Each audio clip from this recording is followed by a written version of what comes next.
నమస్తే, welcome to NXTG news. ఈనాటి వార్తా విశేషాలు. మోసపూరిత హామీలతో అధికారంలోకి వచ్చిన ఎన్డీఏ కూటమి నేతలు రాష్ట్రంలో అన్ని దారుణాలకు తెగబడుతున్నారని వైఎస్ఆర్సీపీ అధినేత వైఎస్ జగన్మోహన్ రెడ్డి తెలిపారు. వినుకొండలో జిలానీ అనే వ్యక్తి చేతిలో 2 రోజుల కిందట అతి కిరాతకంగా హత్యకు గురైన వైఎస్ఆర్సీపీ యువ కార్యకర్త రషీద్ కుటుంబాన్ని ఆయన పరామర్శించారు. జగన్ను చూడగానే రషీద్ తల్లిదండ్రులు, బంధువులు భావోద్వేగానికి లోనై కంటతడి పెట్టారు. వారిని ఓదార్చిన ఆయన ఘటన జరిగిన తీరును అడిగి తెలుసుకున్నారు. చంపేసే అంత కక్షలు లేవు, ఎందుకిలా జరిగింది అని ఆరా తీశారు. అయితే అవి పాత కక్షలు కావని, రాజకీయ కక్షలేనని రషీద్ తల్లి జగన్ కు వివరించారు.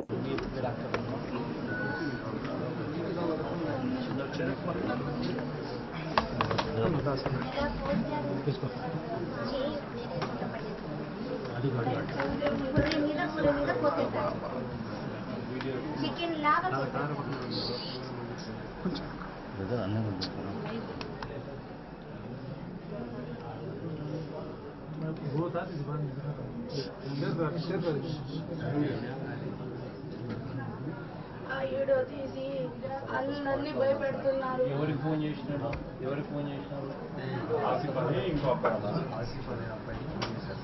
రికార్డ్ చేసినారా? రికార్డ్ చేసాము. ఫోన్ చేసిన రికార్డింగ్ వాళ్ళు ఫోన్ చేసి నలుగురిని చంపుతామని చెప్పి పూర్ణ రికార్డింగ్ ఉందా? తెప్పి చూసారా రికార్డింగ్? ఫోన్ తెప్పి చూసారు.